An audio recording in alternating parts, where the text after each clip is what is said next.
Welcome to this month's edition of Focus on Health. I'm your host, Dr. Barbara Brookmeyer, and today we'll be talking about farmers markets in Frederick County. And our special guest is Mary Lou Stone, a sanitarian with the Frederick County Health Department. Mary Lou, thank you for joining us and welcome. Thanks for having me. All right, so how many farmers markets are there in Frederick County? In Frederick County, there are 12 organized farmers markets, along with one at Fort Detrick. Then we have farm stands located throughout the county, along with ones that will periodically set up along the roads and some in parking lots.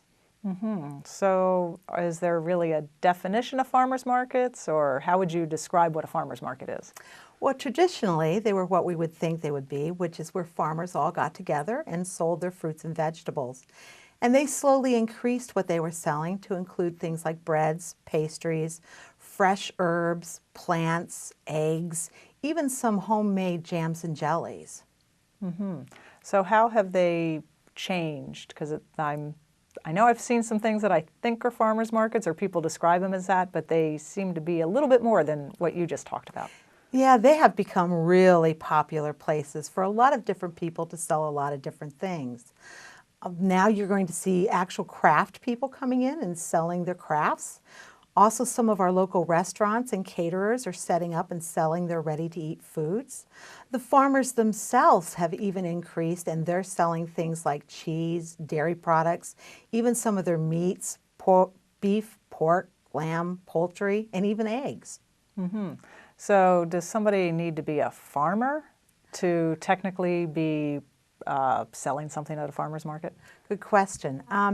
A farmer is really hard to define anymore because now we have a lot of people even that have large yards that are growing huge gardens that are coming and selling their fruits and vegetables. And of course, as I said before, they become very popular with other people. So a farmer's market really isn't a farmer's market anymore. So when it comes to food at farmers markets, are all types of food both safe and permissible to be sold at farmers markets? Potentially almost anything can be sold at a farmer's market because the food control office at the health department now looks at them like a temporary event, much like the Frederick County Fair. So they can be selling almost anything so long as they have the correct license or permit. And the best way to find out if the food you're selling requires a permit or a license is to contact the food control office and actually speak with a staff member so that we can look and see what it is you want to sell and see where it falls into the Maryland regulations. So I think I'm understanding that not all foods necessarily require a license or a permit to be sold at a farmer's market. Correct. Of course, you can sell fruits and vegetables from farms with no problems. Also, you can sell things made in the home kitchen like breads, cookies, cakes, pastries, even some of the jams, jellies, fruits, preserves, and butters can actually be made in the kitchen so long as you follow the regulations on actually packaging them correctly and labeling them correctly. And again, the best way to do that to see what's allowed is to call the food control office so that we can actually make sure what you're planning to do fits into the requirements. So are there some types of foods that you'd be able to list that are ones that definitely would require a license or a permit to be sold at a farmer's market? If you're selling any foods like that aren't ready to eat, or things like if you're a mobile unit, you're selling tacos and foods like that, those actually are units that need to be licensed and permitted. Even if you're someone coming from out of the county, let's say Montgomery County, and you have a license or a permit from them, you still need to check with us in Frederick County to make sure that what you're selling will meet all the requirements. We also have a lot of people from out of state, like from Pennsylvania, that come down to do our farmers markets. So you really need to make sure that what you're selling does fit the requirements. And there's a lot of really potentially hazardous things. Things that are going to be like pastries that have cream puffs or cakes that have like cream cheese icings. Things that could actually grow bacteria really, really easily need to be checked to make sure you have the correct permits. Okay, so you just mentioned some really important things. So some types of foods generally don't require a license or permit, and some do. Yeah. Would you cover again the ones that do? Because I understand you've been getting a lot of calls in the office about, do I need one, do I not need one, and that a lot of people don't need one. But so Correct. if we can help make it a little more clear who should be applying for a permit. So let's start with the non-potentially hazardous. That's going to be things like you think of a bake sales, like cakes, cookies, pies, especially the fruit and berry pies, breads, things that are just plain, normal, things that don't require a lot of refrigeration. When you get into what's considered potentially hazardous, it's going to be things where you've added it, like a pumpkin pie, a cream pie, a cake with cream cheese icing. It's going to be pastries that, like eclairs, where they've got cream fillings in them. Those are things that require more refrigeration. And so those items can't be sold without permits and licensing. Okay. Is there anything else that you'd like to share about food safety? Well, the neatest thing about our farmers markets is they go for a long period of time. They start up in May and they end in October. And that's good, but unfortunately it's going through the hottest time of the year in the summer. And a lot of times, because our food inspectors can't be out at those markets all the time, some people will pull in and start selling things that are really not approved food sources or from approved food sources. And what happens is it's hot.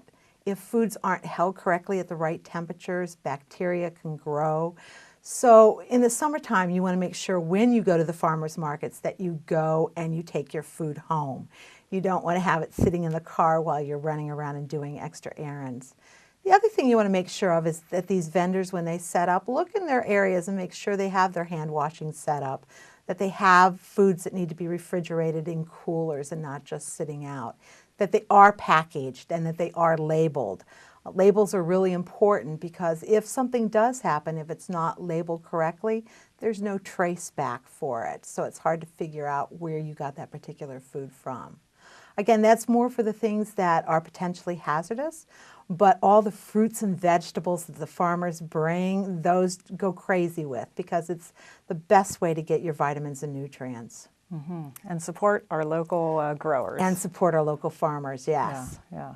Well, that's great. You've provided some really good information both for people looking to sell items at farmers markets and also some information at the end for the consumers, people purchasing things at farmers markets. So thank you. I hope everybody has a safe, healthy, happy, and prosperous farmers market season. Thanks. And now please stay tuned for this month's Medical Myth.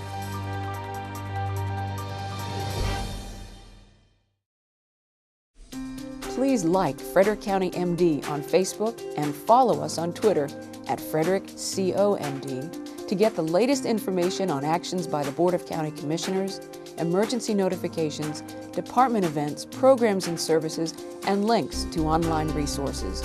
Frederick County government has thousands of followers on Twitter and likes on Facebook. In addition to the county website at www.frederickcountymd.gov, and FCG-TV, Cable Channel 19, social media is one more way we keep our citizens and visitors informed and involved in the actions of Frederick County government. And now here's this month's Medical Myths.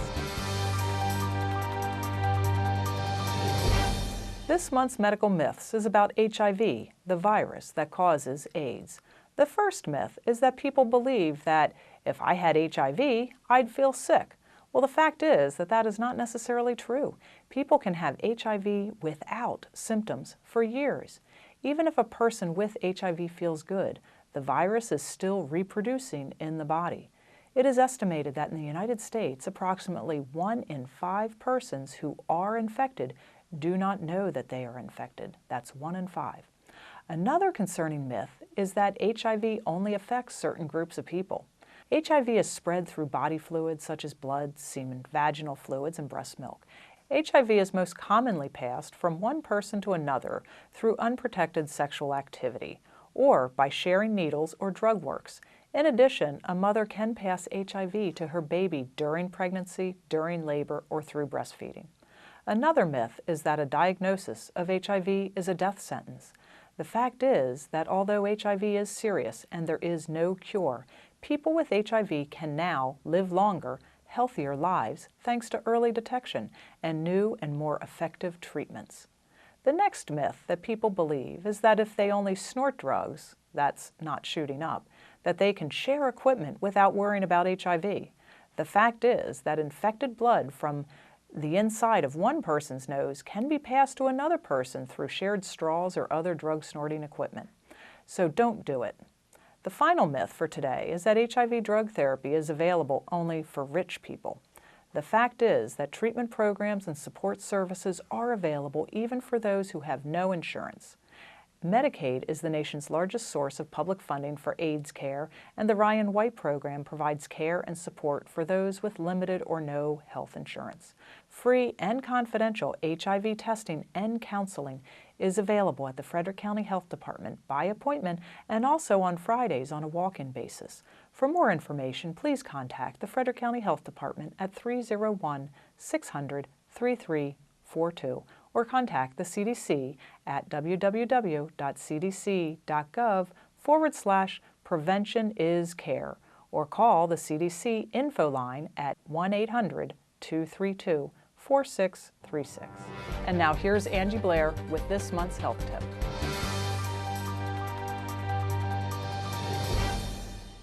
Hello, this is Angie Blair, health educator with the Frederick County Health Department. This month's health tip is brought to you by the Frederick County Dental Services Program. Cavities, also known as tooth decay, are largely preventable. However, the Centers for Disease Control and Prevention reports that tooth decay is the #1 infectious disease among children in the United States. In fact, 50 million school hours are lost each year due to dental-related illnesses. If left untreated, tooth decay causes pain and infections that can lead to problems such as eating, speaking, and learning. Tooth decay is now 4 times more common in children than asthma. So how do we start changing these statistics? It starts as soon as the first tooth appears. The American Pediatric Dental Association recommends we start taking our children to the dentist when they get their first tooth or by no later than their first birthday. This is to make sure the teeth are coming in correctly and there are no signs of early decay. As soon as the first tooth erupts, start cleaning the tooth. You may use either a soft toothbrush with water, toddler toothpaste, or a soft washcloth to wipe out the mouth. This should be done every morning and every night before bed. Once a child is old enough to spit, you may use a small amount of children's toothpaste. This is just the beginning of the journey to good oral health for our children and for us. Diet also plays a key role. Certain foods and drinks can contribute to cavities. Children who consume soda, candy, sticky foods, and large amounts of juice are at a much higher risk for cavities. Healthier snacks include fruit, cheese, milk, and water. It's important that parents ensure that their children brush at least twice a day, morning and before bed, with a fluoridated toothpaste and floss once a day. For children 8 and younger, assist them in brushing and flossing. Everyone should visit the dentist every 6 months for a dental cleaning and checkup. By following these practices, we can make a difference in reducing this preventable disease in children. The Frederick County Health Department provides pediatric dental services to those 18 years of age and younger. All medical assistance cards are accepted.